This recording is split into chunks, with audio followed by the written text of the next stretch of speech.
This week on The Sceptic, I speak to Fred de Fossard, Director of Strategy at the Prosperity Institute, on Trump's tariffs and on how Britain should respond to them. This administration has a specific ideological dislike of the European Union, and it sees Britain, having left the European Union, as an ally potentially against the European Union. Now, it remains to be seen whether Britain takes advantage of this. Sam Bidwell, Director of Research at the Adam Smith Institute, on the UK MPs campaigning for an airport in Mirpur, Pakistan, and the growing problem of sectarianism. We should be shocked, but we shouldn't be surprised. This is the latest in a long string of decisions, political decisions that have been made because of the fact that Britain is becoming an increasingly fractured.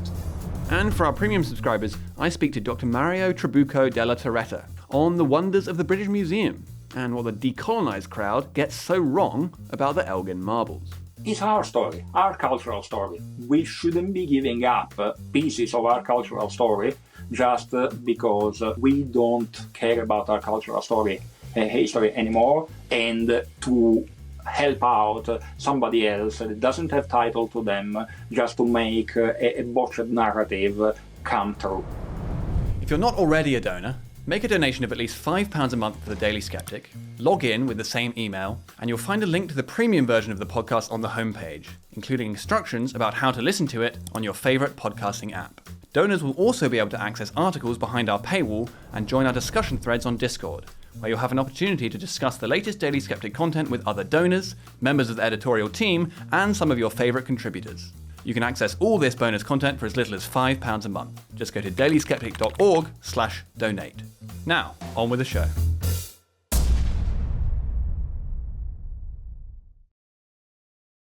Hello and welcome to The Sceptic, the Daily Sceptic's weekly podcast. I'm your host, Laurie Wastell, an associate editor at The Daily Sceptic. Now, this week, Donald Trump has slapped tariffs on basically everywhere in the world. While the long-term effects of this remain to be seen, so far it's causing market chaos. So, will his protectionist gamble pay off? And where does this leave Britain? Well, to discuss that, I'm very pleased to be joined once again on The Sceptic by Fred de Fossard, who's Director of Strategy at the Prosperity Institute. Welcome to The Sceptic, Fred. Thank you very much for having me, Laurie. Good to be back. Yeah, good to have you here. Okay, so there's this massive economic news. It's Trump's tariffs. And we will talk about what this means for America. We'll talk about what this means for Britain and the world. But before we come on to that, I think one has to understand where this is all coming from in Trump world. So what do you think is the rationale behind this from Team Trump? Yeah, great question. Thank you very much for asking, Laurie. Obviously, the news has been quite remarkable. I'm sure many of your listeners have been logging into their ISAs and their investment accounts and looking at the S&P 500 go up and down, at one point entering a bear market, then recovering. It was all red yesterday. It looks like it's all green today, but it's unbelievably volatile. And nobody knows where this is going to end up. It was insane that we saw rumors of a 90-day pause on tariffs caused the market to shoot up. And then those rumors were turned out to be fake news and the market went back down again. Some people were buying a dip and some people were selling off. It was completely insane. I think it's good to take a step back and try and work out what is the intellectual hinterland for this. Where has this come from? It's worth remembering that before the election last year, a global tariff was one of Donald Trump's most prominent economic policies. And indeed, for better or worse, it was one of his more popular ones. His approval rating has increased since implementing the tariffs. I'm sure the pain of the tariffs hasn't been felt for the consumer day-to-day just yet, but it is a sign he's delivering on his promises. But the bigger point is that there seems to be an idea in Trump world, MAGA, however you want to describe it, that America needs to completely reorient its economy and the global economy, particularly moving away from China. And there's, a little bit of logic to that. Anti-China sentiment has been a bipartisan position in American politics for quite a long time now. People have been talking about trade war with China for a very long time. People criticize China for steel dumping and for outsourcing and for undermining American and Western manufacturing prowess and the Western way of life. But going about these tariffs the way in which they've gone about these tariffs is incredibly surprising and aggressive. Many people think they're quite capricious. Allies are being hit with tariffs almost as much as China in some cases. And there's just a general sense of unpredictability. No one really knows where this is going to end up. When people talking about there needs to be a revival of American manufacturing does well in some parts of America and less well in other parts of America. I think they should look to domestic policy first. It's quite interesting that the areas in America where manufacturing has declined most aggressively are areas with some of the most aggressive trade unions, like Michigan, and areas where manufacturing has been booming, or areas where union control is much less strong in the private sector, energy is cheaper, and planning, development, consents are easier to come by. To me, it feels like the way to restore manufacturing prominence, if that is the right thing to do, surely the solutions are domestic regulatory policy rather than tariffs. So let's see where this ends up. Yeah, I mean, so does it strike you then as a bit of an incoherent policy, or almost everything everywhere all at once? You know, maybe they want to go after China, but they're also slapping tariffs on the EU, and maybe they want to improve their domestic industry, but there's actually things at home they could be doing that would be a lot more effective. I mean, are they expecting it to be a panacea? Yeah, everything everywhere all at once is the right way of describing it. On the domestic policy front, there is what Trump calls the big, beautiful bill going through Congress. But a classic American fashion, these bills they put through are these huge Christmas trees, which every interest group or caucus of congressmen hangs on their little pet policy on, because the majorities in Congress are so small, very different to British Parliament, where you get much larger majorities typically. So every little group has to be appeased. So legislation takes a very long time to make it through. So we won't see what's happening on the domestic economic and fiscal and regulatory front for a while. And these tariffs are being pushed out very quickly, very aggressively out of the president's office via executive orders. And no, he wanted to do a global tariff. There were rumors that Britain was quite close to agreeing a tariff-free deal, but the administration wanted the uniformity, the neatness of a total world global tariff, potentially to force a renegotiation. We're hearing some reports of some countries or blocs coming to the table, but who knows yet? Some of it might be trumped up rumors or briefings coming out of the White House as well. And so is that perhaps the best explanation, the most charitable explanation of what Trump is doing here, is that it's a negotiating strategy to secure better trade deals with us and others? I mean, possibly. The thing is, these tariffs have been justified in multiple ways at once. Some people say that this is a revenue raiser to pay for cutting taxes internally. Other people say that this is a negotiating tool, so other organizations and countries take their tariffs down. And other people say that no, this is a punishment beating against people who've taken America for a ride, supposedly. So I'm not really sure. So take Britain, for example. We have a 10% tariff, the general tariff, which the United States applies to us, which is lower than the 20% applied to the EU, which is a relief.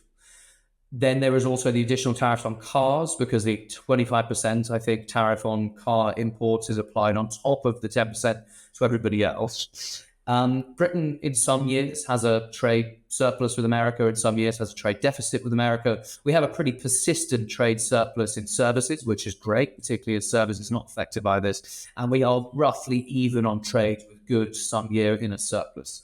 I'm not sure what the strategic intent of the tariffs are in this one, but I do think it's likely that the United Kingdom is probably reasonably far up the queue in being able to negotiate its way out of those tariffs. But also conversations around the US-UK trade deal were happening in the weeks running up to this, and also before the election, because Labour, before both elections actually, because you even had Labour MPs trying to do some engagement in the United States last year, meeting Republicans, trying to understand their concerns, because a US-UK trade deal is such a big prize, particularly for Britain. Yeah, and let's definitely come on to Britain in a second. But before we do, obviously it's early days and there's been a lot of turmoil, but is this going to be a big economic hit to America and the world? Yeah, I think so in the short term. It's hard to reshore industry rapidly because, I talked earlier about, reshoring industry requires planning permission, it requires things to build, things we have to rebuild or repurpose factories.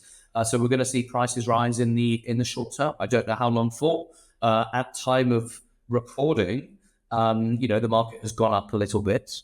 Some people say, trust the plan, it's all going to be all right.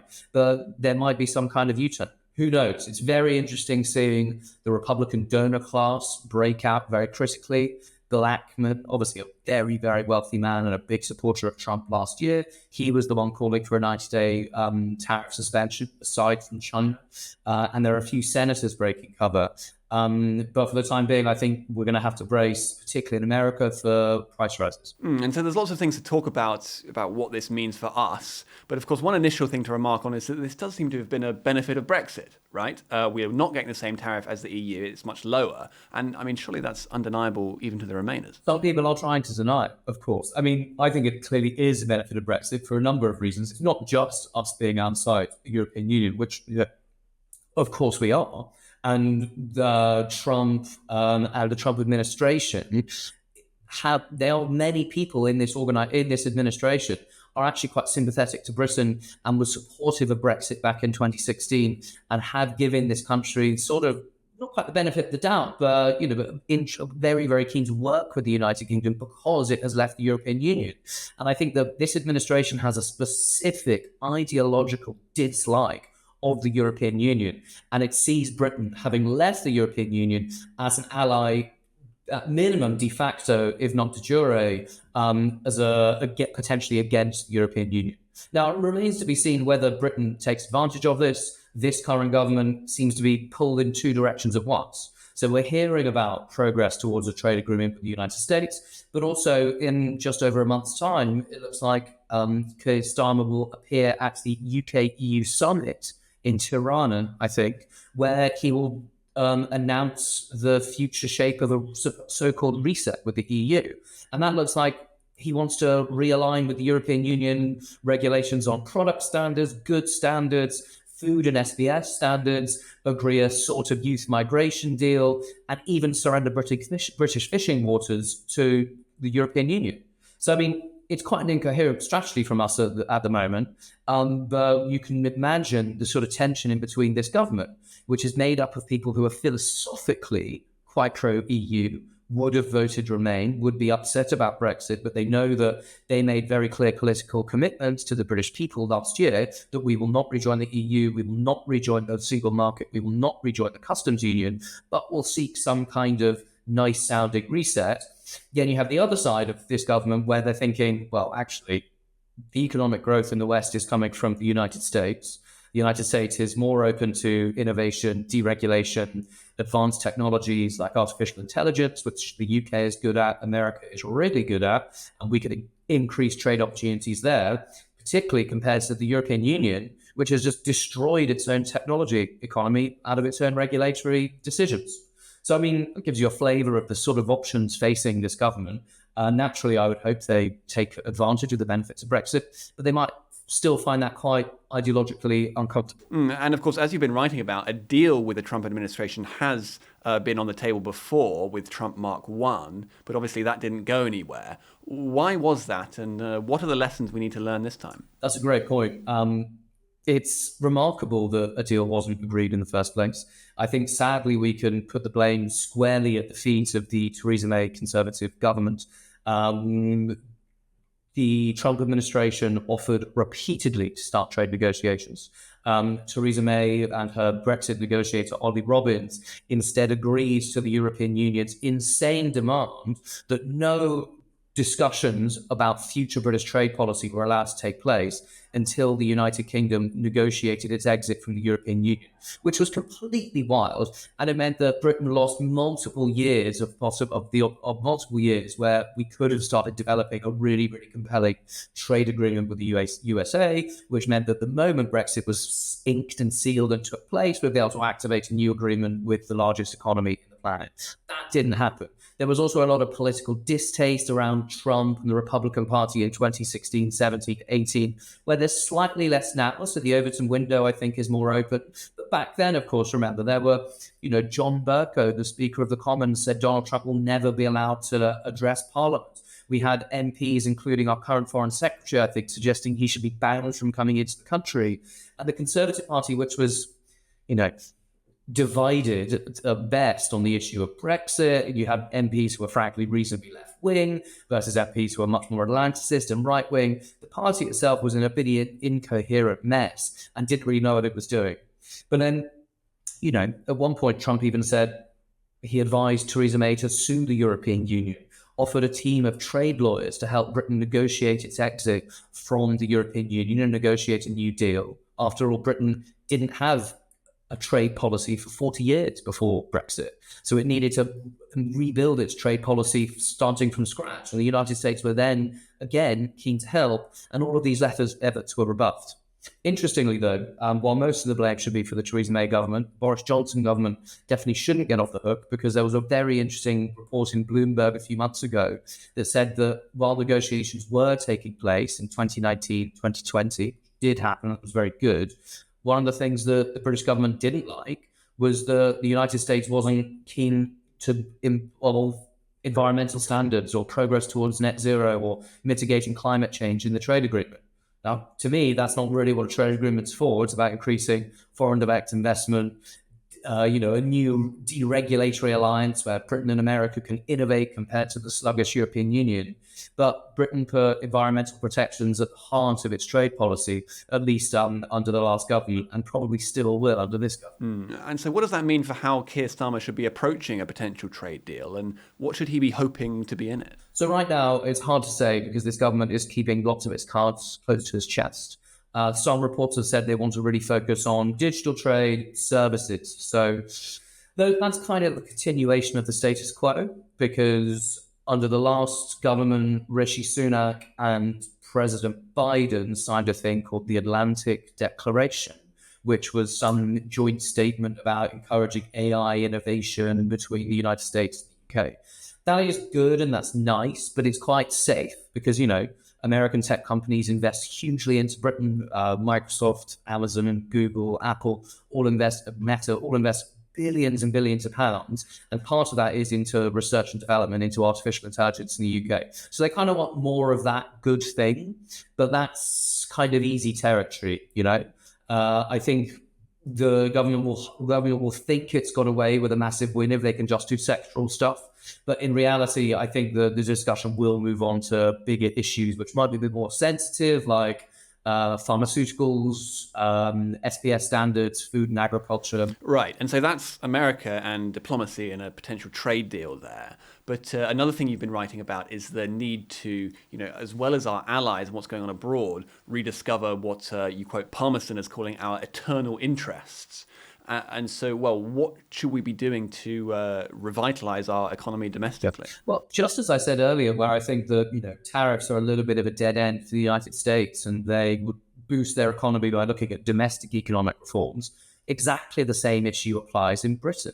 Instead of pursuing a reset with the moribund European Union, which will not provide notable economic growth at all the potential is in domestic economic reform. Britain's eternal interests on the world stage, and indeed our clout on the world stage, will be far better if our GDP per capita is doubled. People will take advantage of the United Kingdom much less. They'll come after our fishing waters much less if we were as rich as Switzerland per head rather than where we are now. So I think, it has to all be about domestic economic reform. The thing that really is exercising me at the moment is the cost of energy. And this is incredibly pertinent with the pending death of British Steel.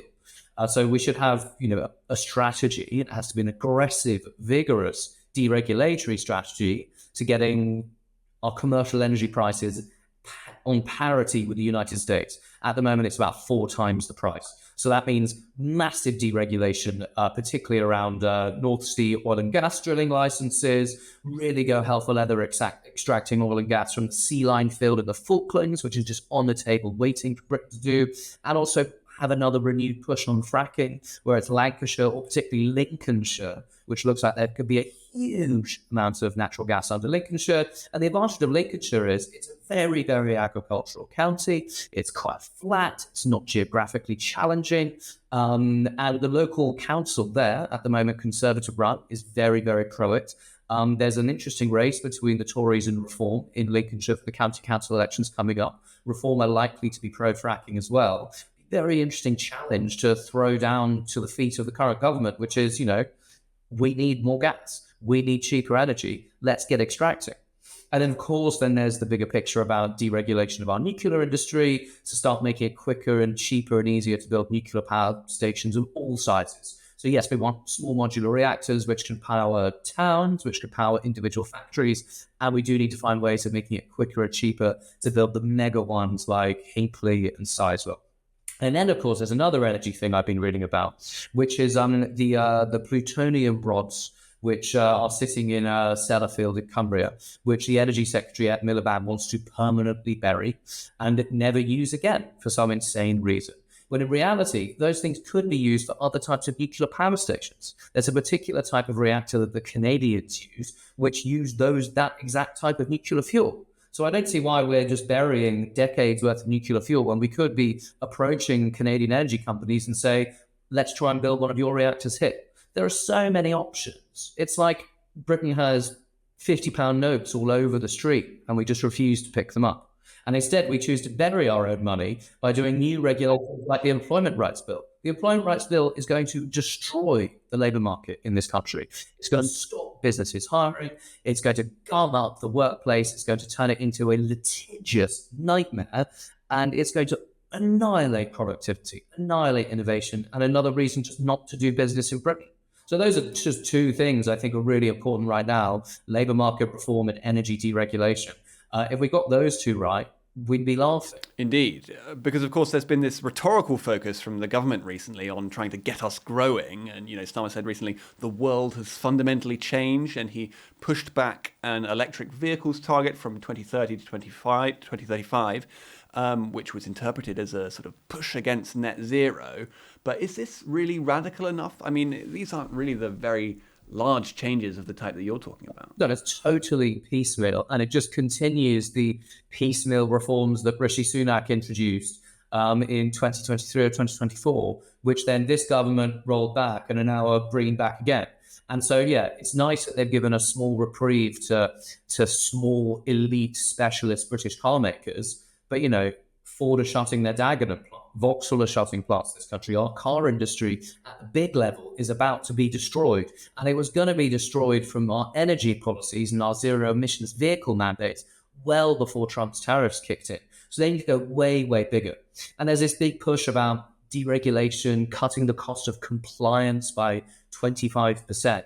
And it's just all window dressing if they're going to introduce a new equality regulator for race equality in the workplace, which will give new insane powers to start investigating breaches of equality law in the workplace. They're doing nothing about the equal pay claims against supermarkets, which are going through the courts right now, which could be stopped by an amendment to the Equality Act, which could be inserted as an amendment to the Employment Rights Bill, which would stop the billions of pounds of backdated claims against retail businesses. Retail is, after all, the largest employer type of business in the country, but they're not doing that. And instead, they're going ahead with the Employment Rights Bill, which will increase trade union representation in the private sector. As I said, turn our workplaces into an unproductive, litigious nightmare.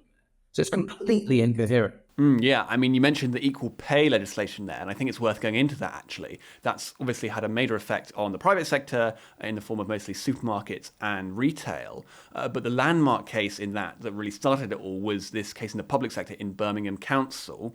And we're seeing the consequences of that today, aren't we, Fred? Which is that there are rats the size of cats all over Birmingham.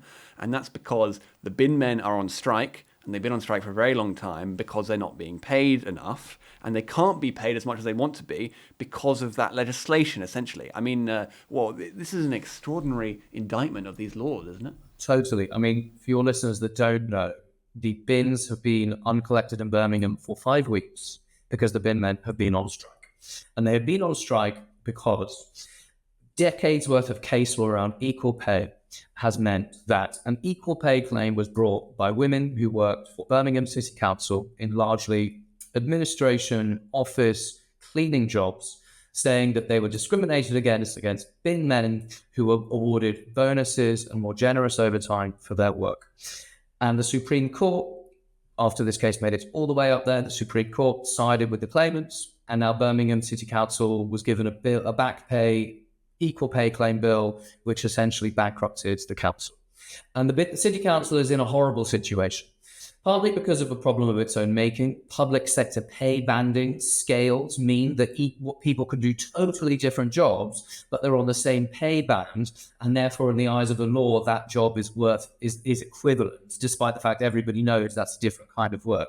But the way the public sector pay banding works kind of made a rod for their own back. The problem is this bankrupt council cannot end the bin strike without then offering a corresponding pay increase to the people who have successfully made their equal pay claims. So it's a nightmare situation, and I really don't know how it'll end. It is amazing that the government hasn't seen sense on the equal pay claims yet. But like I said earlier, these are ideological commitments here. It's Nixon can go to China, Trump can go to the White House too. Starmer can go to the White House to an extent, but on really sacrosanct things like equal pay, which are really part of modern Labour heritage, I'd be very surprised if we see any change, of course. So presumably we're going to get, the army mobilised eventually to sweep the streets in Birmingham, which is always a remarkable sign of state failure. A city which was 100 years ago possibly the richest city in the entire world has now been completely destroyed by a horrible combination of public sector mismanagement, hellish post-war planning, low quality immigration, and now this disastrous equal pay claim. It's a tragedy. And I suppose finally then, for all the attention on the tariffs, and rightly so, of course, they're an important economic event, there is an enormous amount that we could do here in the UK to get our economic house in order. Yeah, precisely. That's actually one of the good things Keir Starmer said in his speech about the death of globalization. Well, I don't agree that globalization is dead. He is right to say that actually domestic economic reform is a thing that matters. Global capital is flighty.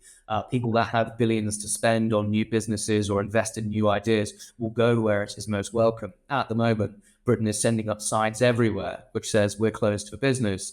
We need to change those signs around to say open. We need to look at how we make this country more productive and more competitive on the world stage. And that happens with domestic economic reform, not worrying about tariffs. It's a good thing we're not retaliating so far. I really hope we don't. We don't need to go down the European Union's protectionist route, but we do need to work out how to make this country more open to investment. And that means ending net zero, greater deregulation of energy, stopping the employment rights bill, finding ways of cutting corporate tax in an affordable fashion, just make it a lot easier to do business and innovate in the UK. Absolutely. Okay, well, Fred de Fossard, thank you very much for coming on The Sceptic. Thank you very much, Laurie. Now, normally, left-wing MPs are more likely to be found sitting in a Just Stop Oil protest than campaigning for an airport. Yet recently, a group of 20 predominantly Labour MPs has been doing just that. But this wasn't for a fifth runway at Heathrow, it wasn't in the Thames Estuary, it was in Mirpur, Pakistan. So why are MPs elected in Britain campaigning for airports in foreign countries? Well, to discuss that, I'm very pleased to be joined by Sam Bidwell, who is Director of Research at the Adam Smith Institute and a writer for publications including The Critic. Welcome to The Sceptic, Sam. Thanks so much for having me. Yeah, good to have you here. Okay, so there's a campaign by 20 MPs for an airport in Mirpur, Pakistan. Now, Sam, what does this say about where we're at as a society? And in particular, that phrase that's often used about Britain, which is that we're an integration miracle. Yes, that's quite right. Well, look, we should be shocked, but we shouldn't be surprised. This is the latest in a long string of decisions, political decisions that have been made because of the fact that Britain is becoming an increasingly fractured and multicultural society. So for a bit of context on the Mirpur region and why these MPs were pushing for an airport there, the majority of Britain's Pakistani population draws its origins back to Mirpur in northern Pakistan, in the Kashmir region. There are all sorts of reasons for that, but the primary one is that the construction of a dam in that part of the world many, many years ago displaced a large proportion of the population who then chose to come to Britain to work, often in the north of England, in the textiles industry. So a majority of British Pakistanis, of which there are almost 2 million today, draws their heritage back to Mirpur, and therefore, of course, a lot of them travel back to Mirpur on a regular basis. In fact, there are shops in Mirpur which take the British pound. Such is the level of churn between the two populations. And as we know, there is a problem in the British Pakistani community of people going out to Mirpur to find wives. to bring them back to Britain. Often they are related to these wives. And that's one way that the community has kept itself insular, kept itself isolated from the rest of the population, etc., etc. And so in constituencies where a large proportion of the population is Mirpuri Pakistani, we've seen a lot of pressure on local MPs to make it easier to return to Mirpur for all sorts of reasons, social, economic. A lot of them have businesses that are in both countries, but also there's that particular marriage angle to it. As the letter put together by those Labour MPs said, that it's about a 3-hour drive from the nearest airport in Pakistan to Mirpur. And so this is about a group of constituents lobbying for their own interests. The problem, of course, is that those interests sit squarely in opposition to our national interests. They've got nothing to do with Britain. Whether or not there's an airport in Mirpur has nothing to do with ordinary British people. It's got nothing to do with the constituents of those MPs who have not got that kind of ancestral link to Mirpur. And of course, it's a great, it's kind of ridiculous that so many of those MPs, 8 of the 20, have voted against expansion of Heathrow Airport, whilst also pushing the Prime Minister of Pakistan to open a new one in Mirpur. This is a symptom of a bigger problem, which is that when a society has groups within it that have very divergent interests, very divergent outlooks, they engage with the world in a completely different way to the general, to the majority of British people. You get these kind of strange lobbying causes. I mean, we saw one of those MPs who signed the letter, Tahir Ali, previously, back in, I think it was in January, pushed the Prime Minister to introduce laws which would criminalise criticism of the Quran or the Prophet Muhammad. Again, let's be very clear about this. The voters of Birmingham haven't suddenly taken a kind of Wahhabist turn. What's happened is that the demographics of Birmingham have changed. The people in that city have changed. And so, of course, then the priorities have changed.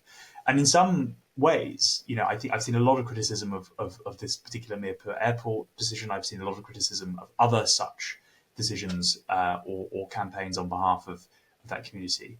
A lot of criticism is directed at the MPs. And the problem is, of course, in large parts of the country, if you want to get elected, you've got to pander to these interests. There's no two ways about it. Let's be very real about this. The incentive for a politician is to get re-elected wherever they are. We see this. If you're in the southwest, you're going to campaign on farmers' interests. If you're in a poorer part of the country, you might campaign for more investment. We've seen MPs be very, very successful because they've been able to get money back to their constituency. The problem is that when the dividing lines are religious, they're ethnic, they're racial, that has huge dividing effects on society, and B, it takes time and resources away from things which matter to this country and directs it towards things going on in far-off places to which people here have a kind of cultural or ancestral link. And of course, one measure of the fact that this is actually organic electoral demand is that many of these MPs are not even of Pakistani heritage. I mean, you have white MPs like, the Labour MP for Walthamstow, Stella Creasy, who I imagine would not otherwise have been very interested in an airport in Mirpur. But nevertheless, she feels she has to campaign on this. And I mean, that is absolutely extraordinary, isn't it? Yeah, and let's put it into its broader context. So last July, 4 MPs were elected, independent MPs, in heavily Muslim seats, not predominantly Muslim, I should note, but heavily Muslim. They campaigned on the Gaza issue, but also they sent out a broader appeal to Muslim voters. In a number of other seats, in Wes Streeting's Ilford North, in Shabana Mahmood's Birmingham Ladywood, in Jess Phillips' seat, Birmingham Yardley, we had those candidates get very, very close to winning. And so what Labour MPs in heavily Muslim constituencies are now grappling with is a new reality in which that traditionally safe constituency of Muslim voters is now divided between support for Labour, support for either independents or in some seats, the Greens. And so there is a lot of posturing that's got to go on in order to appeal to that community, because as listeners will know, there are very clear differences in the way that certain communities from certain countries engage with politics. So in Britain, and we could talk until the cows come home about the reasons for this, we've traditionally had a system whereby people vote on their perceived individual interests, or their family interests. And in doing so, you build a kind of a national interest. You say, okay, well, if we balance off all these individual interests, we'll reach something like a national interest, and that works very well. That's a very good and effective way of doing politics, because it marshals a whole bunch of different considerations, and it's not zero sum. That's the crucial thing. What we see in most of the rest of the world, we are the outliers. Is a system whereby politics is a competition for resources and power between different groups. And that's true in democracies, it's also true in dictatorships. But you look at the politics of a country like Pakistan, look at the electoral map, what you will see is that partisan voting patterns break down very clearly along ethnic lines. It is about groups saying, I want my slice of the pie, I want my community to be represented in government, I want them to get investment, I want them to get special treatment, etc. That is something that we in Britain haven't seen very often. In fact, there's one place where we have seen it, and it's Northern Ireland. And we've seen what happens in a place like Northern Ireland when democracy breaks down into a zero-sum competition. You see, actual physical violence. You see the breakdown of political consensus. You see the subjugation of individual interests to the interests of the group. Right? You only need to look over the water to see what can happen when you have these divergent interests. And let's be clear, that's between Irish Catholics and mostly Scottish-descended Protestants. We're not talking about two groups who are a million miles away in the grand scheme of the number of cultures in the world. What we're seeing now is cultures that are very, very different and have very, very different interests, coming to Britain, exercising group influence, often in competition not just with the majority but with each other. And that's something our political system was just not designed to account for. And there is that interesting political element of it as well, particularly for Labour. I mean, as you say, in the past, Labour have been able to rely on ethnic minority votes, but maybe not so much anymore. I mean, in particular, in the last election, that you already saw them losing key seats to independent Muslim candidates. And I mean, you've been documenting that that's actually become more organised and a bit more aggressive now. Do you think this is going to become a real problem for Labour at the next election? Of course, and it's about size. So traditionally, the small communities marshal themselves through large parties.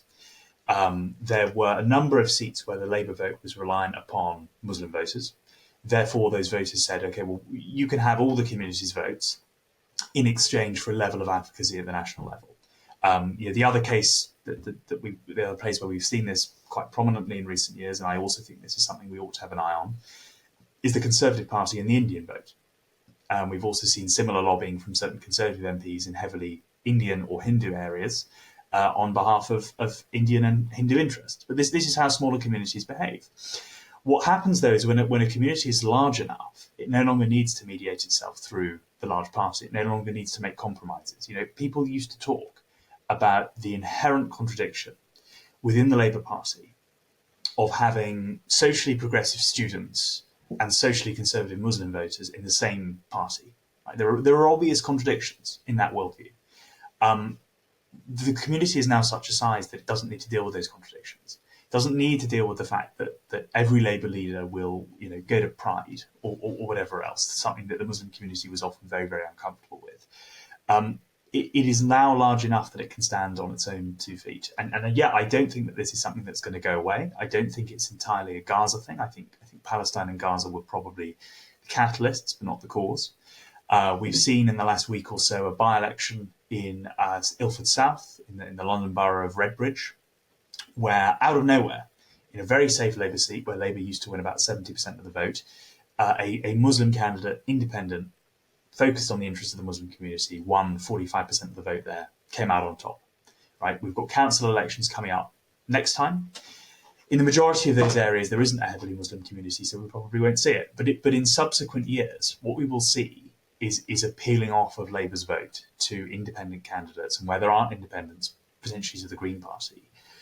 This will be a real problem for Labour in 40 or 50 seats, which is not, it's not a majority. We're not talking about these independents kind of taking over, but what we are talking about is a fracturing of Labour's coalition, particularly when they're also facing down the Reform Party to their right. Amongst that white working class traditional base, they're seeing an upswing of support for reform. So if you're Labour, this is really concerning. you've got all these seats in the north of England that you won from you either won from the Tories who won them in 2019, or you've held for decades.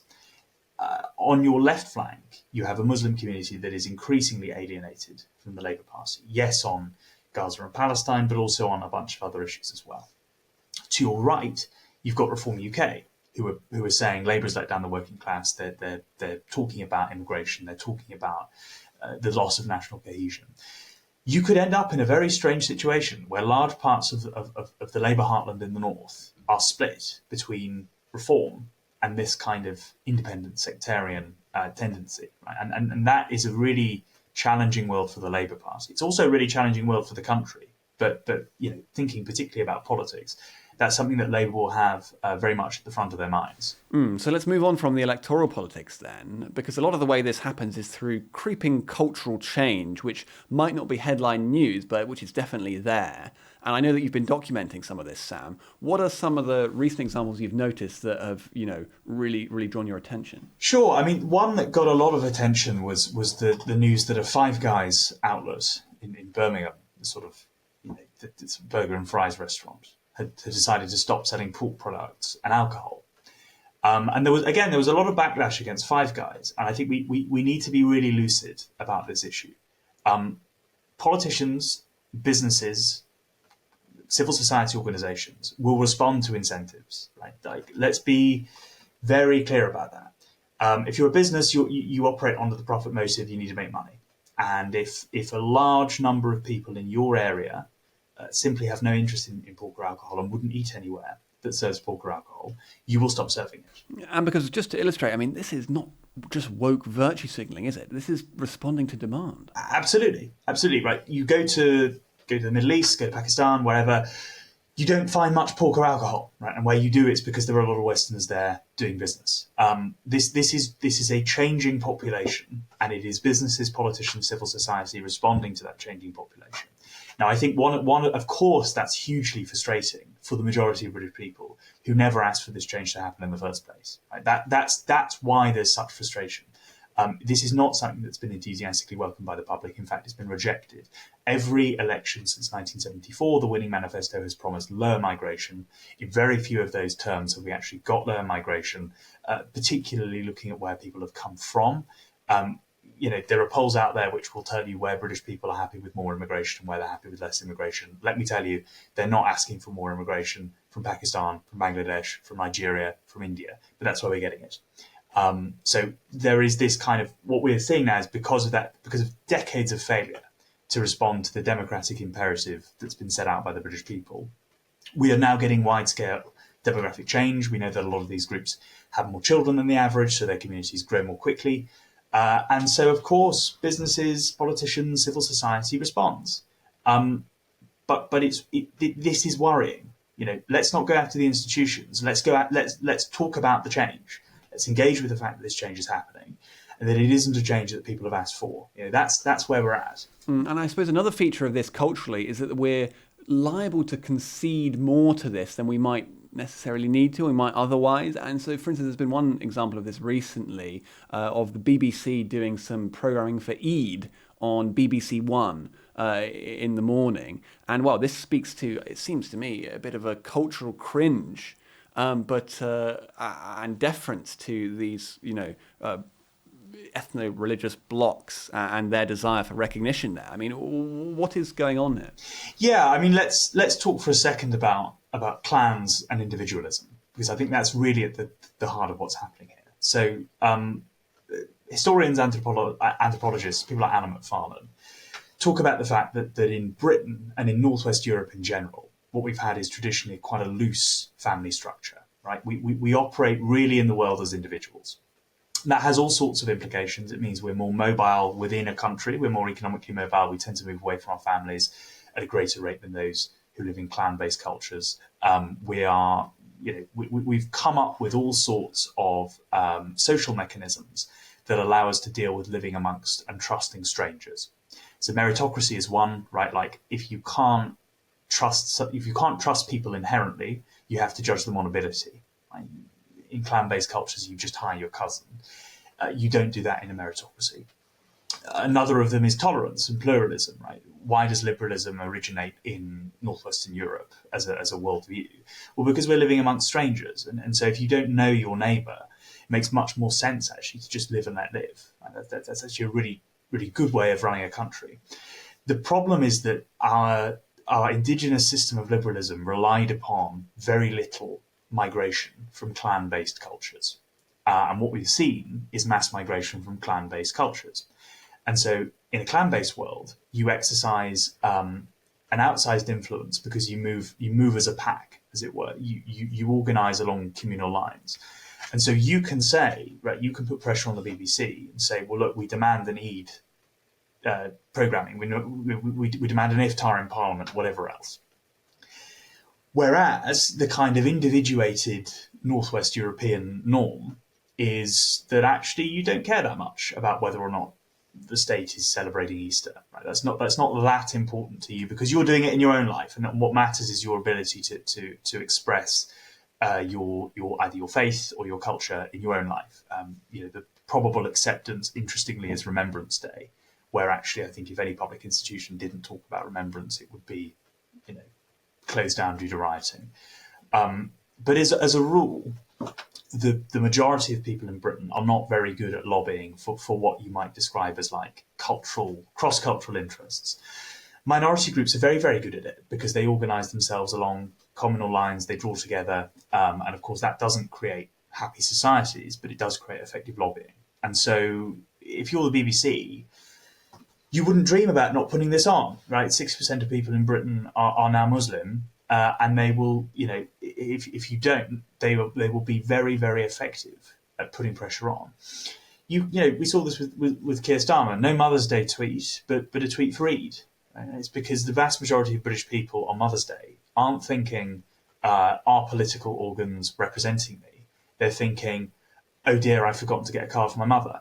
Right? And that's a real and meaningful difference, and it does shape how organisations behave towards different communities. And so another common response we have to multiculturalism, which can be pretty unwise, is that there's this great uncomfortableness with disparities, which inevitably result from having a multicultural society and different groups in it. And so there's this great awkwardness about that. And of course, over the past 25 years or more, really, there's been all these official attempts to kind of massage down or away these disparities and sort of pretend they don't exist or to correct them. And of course, one recent example was this controversy over the Sentencing Council trying to make essentially the law more favourable to ethnic minorities. And in so doing, Sam, aren't we undermining our whole way of life here in our, as you say, individuated, colourblind practices of the rule of law? Of course we are. Of course we are. Again, the rule of law is the product of a society of individuals. It's a product of a society in which individual wrongdoing is treated as genuinely individual.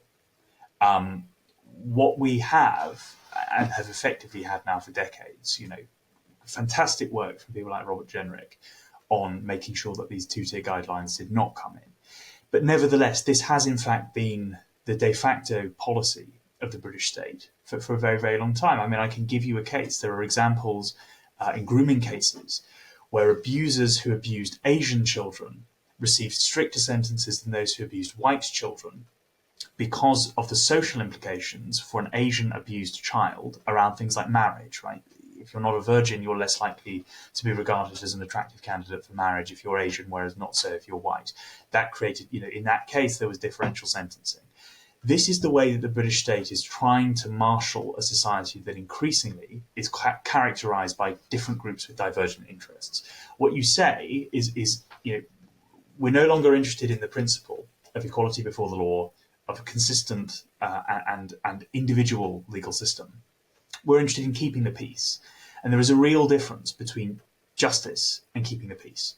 Because if you're only interested in keeping the peace, you will make compromises on justice. You will say that certain groups ought to be policed more lightly, because if you police them too strictly, they will riot, or they will express their displeasure politically, whatever else. That it is a bit like the kind of Ottoman millet system. You look at the Ottoman Empire, diverse empire, Turks, Arabs, Jews, Armenians, and each community had its own system of courts, of to some extent religious law, that kind of thing. We've got this now. So our national organs treat different groups differently based on how they might react to that treatment. And we also have the growth of parallel institutions, things like Sharia courts, things like religious minority faith schools, etc., wherein we are basically saying, sort it out yourselves, solve those problems internally. We will focus on, we, the national institutions, will focus on policing the majority who don't think or behave in this way. But of course, what that creates is an insane double standard where your most law-abiding groups are treated most strictly by the state. And one thing that I know that Daily Sceptic listeners will be very interested in is the free speech issue. Why is it that police forces spend so much time on free speech? And it is related. This is a related issue. There are all sorts of reasons for our terrible situation on free speech, but one of them is that it's much simpler to go and police law-abiding citizens because of things that they've said online than it is to actually go into difficult communities and be perceived as racist or as targeting one community or another. Right? This is a deliberate decision informed by the British state's policy towards multiculturalism. Yes, and I wonder, going back to the cultural cringe argument, I mean, whenever there is a disparity that's pointed to, we get this whole sort of chorus of hand-wringing over it and apologising for it, and there's this assumption that there must be some problem with our society that has caused this disparity. But I mean, that needs to be flipped on its head, doesn't it? Because surely, actually, if you take a given disparity, I mean, for instance, the Met recently, you'll know this, had to close down its gang violence matrix because basically there were too many black people on it. An activist group said this was discriminating, but no, this was not evidence of discrimination. This was simply evidence of the demographics of gang violence in London. But we can't make that argument, and we're never allowed to make that argument. And so instead, you just get these endless concessions. Yeah, that's right. And again, it's because we think about ourselves as individuals. We're really bad at identifying cultural behaviours within groups that might lead one group to a greater propensity for certain behaviour than another. Right. So our working assumption about justice in the world is that we all come into the world, we all have our own factors and we have kind of both nature and nurture. There are genetic things that make us up, and then there are experiences we have. But we say, well, look, the way you behave is a feature of your individual circumstances, characteristics, agency. We're very uncomfortable with anything which turns that worldview on its head and which suggests that there might be certain cultural features of certain groups that lead them to behave in a certain way more often than others, right? And this is a kind of fundamental tension. I think this is where so much of this cultural cringe comes from. It's people who are so inured in an individualist worldview, an individualist mindset. They cannot think about groups. They hate the idea. But because of factors kind of outside of our control, right? Your cultural milieu is not very strictly in your control. Because of those factors outside your control, people might have different priors, they might behave in different ways, there might be different things which motivate them. And that's deeply uncomfortable for people who have been taught, not just in their own lives, but who exist in a culture which for thousands of years has been taught to think about people as individual actors with agency. Crime statistics are one. You saw the horror that many people expressed about the use of the phrase Pakistani grooming gangs, because what that implies is that it isn't just individuals who are morally evil and who can therefore be held culpable as individuals. What it implies is that there is a cultural dimension to this. There are reasons that those grooming gangs were Pakistani and not, say, Indian or Jewish or white British or Polish. Right? There are particular features of particular groups that lead them to certain behaviour. That is a very uncomfortable thing for people to get their heads around. But if we don't, in a multicultural society, we will continue to make these concessions. Things will continue to get worse, and we will not do any of the things that we need to do to fix this problem in the long term. And of course, one of the arguments that's becoming more difficult to maintain nowadays is that diversity is a strength. And so sometimes it can be helpful when the quiet part really is said out loud. And so one example of this recently, who often gets talked about quite favourably, is Catherine Birbalsingh of Michaela School in West London. Now, this is not necessarily to criticise her school at all, but one of the points that she often makes, which gets tied into multiculturalism more broadly, is that, well, people have to sacrifice for multiculturalism. And now in her school, that means everyone has vegetarian meals only, so that there's no like petty disputes about pork or anything else. But this is sort of applied more widely to society. And people sort of say, yeah, this is a good thing. But I mean, is that not quite telling though, Sam? This idea that, you know, far from being a strength, multiculturalism is something that we have to make sacrifices for. Yeah. Well, look, I will not comment on her school. You know, she is a teacher. She has a certain set of tools at her disposal, and she is there to do a job. Completely fine. What I kind of struggle with is when she starts to make comments on multiculturalism or integration more broadly. So if she just, stuck to her school, no criticism from me, as it were. But she presumes to make this point more broadly, and so I think we can address it more broadly. Weirdly, in a sense, I agree with her. Her analysis, I think, is basically correct, which is that it's impossible to have a multicultural society without some affordances being made for minority groups. That's a very, very difficult thing to do. Assimilation can happen, but it can only happen in small numbers. And in our history, we have assimilated Huguenots, Flemish wool merchants, Irish migrants, but we're talking about small numbers of culturally compatible people, which is not what we're talking about now. We're talking about large numbers of people from very, very different cultures. She is in effect correct that this is how most successful or semi-successful examples of multiculturalism have taken place throughout history. Singapore is a really good one. People hold up Singapore as a great example of integration, but it relies upon enormous compromises from all of the groups, but particularly the majority Han Chinese, who in effect are precluded from criticism of Islam, who are in effect precluded from, the whole housing system is set up such that it mandates immigration. Certain viewpoints are just not allowed in the public square. That's an enormous set of compromises being made to create a society that is both multicultural and successful. We never asked for that. And we this country has had a settled culture for centuries, if not at least a millennium, a very, very long time. It is perverse, in my view, to carry out a policy of mass migration against the wishes of the majority of the population, the consistently stated wishes. Again, every manifesto since 1974 has asked for lower migration. We didn't ask for this, and now we're being told to compromise to make it work. That is perverse in the extreme. I don't in some ways disagree with her analysis. If we want to make multiculturalism work, her way probably is the right way. I just think we shouldn't be trying to make it work. I think it's a bad idea. I think our culture is a good one. It produced one of the freest, most prosperous, most successful, highest trust societies that the world has ever seen. I think that's worth holding on to.